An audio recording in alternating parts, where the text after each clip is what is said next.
লিও টলস্টয়ের এমন একটা গল্প আছে যা লেখা হয়েছিল প্রায় ১৫০ বছর আগে, কিন্তু আজও আমাদের একইভাবে ভাবায়। এটা আসলে শুধু একটা গল্প না, এটা জীবনকে দেখার একটা নতুন চশমার মতো। চলুন আজ সেই গভীর জ্ঞানের জগতে একটু ডুব দেওয়া যাক। এই প্রশ্নটাই গল্পের মূল চরিত্র, মানে এক রাজার মাথায় সারাক্ষণ ঘুরপাক খেত। তিনি এমন ৩টে পাকা উত্তরের খোঁজে ছিলেন, যেগুলো জানা থাকলে জীবনে আর কোনোদিন ব্যর্থতার মুখ দেখতে হবে না। রাজা ভাবতেন, আরে এই ৩টে প্রশ্নের উত্তর যদি একবার জেনে যাই, তাহলে তো আর কোনো সিদ্ধান্তই ভুল হবে না।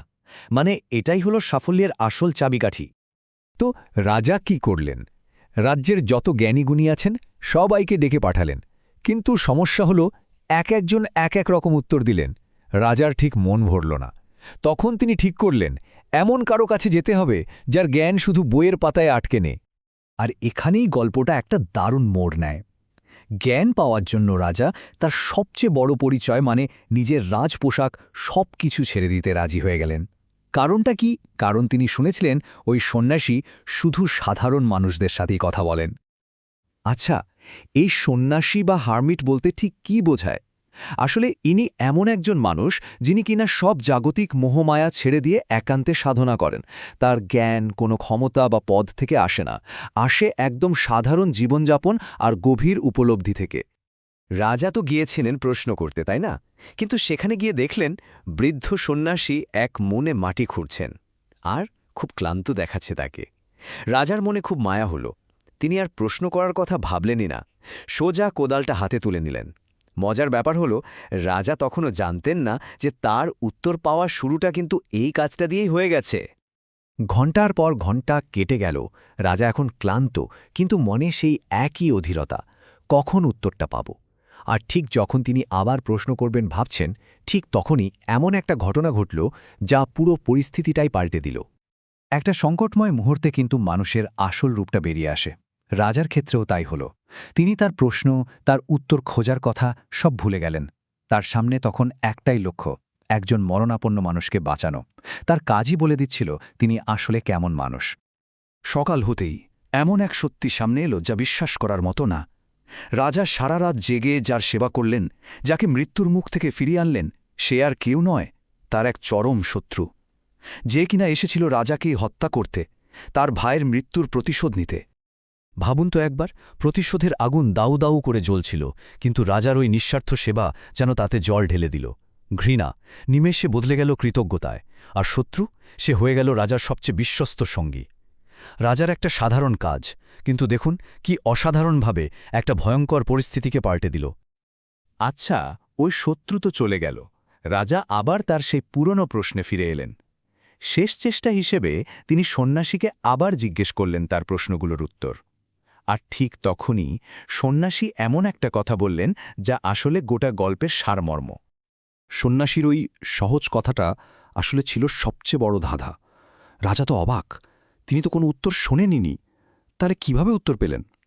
আসলে উত্তরগুলো তো কোথাও লেখা ছিল না, সেগুলো লুকিয়েছিল রাজার নিজের কাজের মধ্যেই। তাহলে প্রথম প্রশ্নটা কি ছিল? সবচেয়ে জরুরি সময় কোনটা? উত্তরটা খুব সহজ, এখন, এই মুহূর্ত। কারণ এটাই একমাত্র সময় যখন কিছু করার ক্ষমতা আমাদের হাতে থাকে। ভাবুন, রাজা যখন মাটি খুঁড়ছিলেন তখন ওটাই ছিল সবচেয়ে জরুরি কাজ। আবার যখন আহত লোকটির সেবা করছিলেন তখন ওটাই ছিল সবচেয়ে গুরুত্বপূর্ণ সময়। এরপর দ্বিতীয় প্রশ্ন, সবচেয়ে গুরুত্বপূর্ণ ব্যক্তিকে? এর উত্তরটাও ঠিক ততটাই সহজ। যে মানুষটা ঠিক ওই মুহূর্তে আমাদের সামনে আছে, তিনি কোনো বড় জ্ঞানী গুণী বা রাজা বাদশা নন। রাজার জন্য প্রথমে ছিলেন ওই সন্ন্যাসী, আর তারপরই তার সেই আহত শত্রু। আর সবশেষে তৃতীয় প্রশ্নটা, সবচেয়ে গুরুত্বপূর্ণ কাজ কি? উত্তর হল, আমাদের সামনে যে মানুষটা আছে তার ভালো করা, সন্ন্যাসীকে সাহায্য করা, শত্রুর জীবন বাঁচানো। ওই মুহূর্তগুলোতে ওগুলোই ছিল রাজার সবচেয়ে জরুরি কাজ। কারণ টলস্টয় এটাই বলতে চেয়েছেন যে অপরের সেবা করাই আসলে মানব জীবনের মূল উদ্দেশ্য। গল্পটা তো এখানে শেষ, কিন্তু আসল আলোচনাটা শুরু হচ্ছে এখন থেকে। এই সহজ গল্পের আড়ালে টলস্টয় জীবনযাপনের যে ৩টা মূল নীতির কথা বলেছেন, চলুন এবার সেগুলোতে একটু গভীরভাবে নজর দেওয়া যাক। রাজা তো বেরিয়েছিলেন ৩টি উত্তরের খোঁজে, তাই না? কিন্তু তিনি যা পেলেন তা আসলে জীবনকে অর্থবহ করে তোলার ৩টে মূল নীতি। প্রথম নীতিটা হল বর্তমান মুহূর্তের শক্তিকে বোঝা। আমরা কিন্তু প্রায়ই কি করি, হয় অতীত নিয়ে আফসোস করি, না হলে ভবিষ্যৎ নিয়ে দুশ্চিন্তা করি, কিন্তু টলস্টয় বলছেন আমাদের আসল ক্ষমতা লুকিয়ে আছে শুধু এই এখনটার মধ্যেই। একবার ভাবুন, রাজা যদি তখন উত্তর নিয়ে চিন্তা করতে থাকতেন, তাহলে কিন্তু শত্রুর জীবনও বাঁচত না, আর হয়তো নিজের জীবনটাও হারাতেন। এই কথাটা কিন্তু খুব গভীর। এখানে ক্ষমতা মানে কিন্তু কোনো পদ বা প্রতিপত্তি নয়। ক্ষমতা মানে হচ্ছে কিছু একটা করার সুযোগ, আর সেই সুযোগটা কিন্তু শুধু বর্তমান মুহূর্তেই পাওয়া যায়। দ্বিতীয় নীতিটা হল মানুষের সম্পর্ককে সব কিছুর ওপরে রাখা। টলস্টয়ের বার্তাটা একদম পরিষ্কার। কে কোন পদে আছে বা কার কি পরিচয়, তা দিয়ে মানুষের গুরুত্ব বিচার করা যায় না।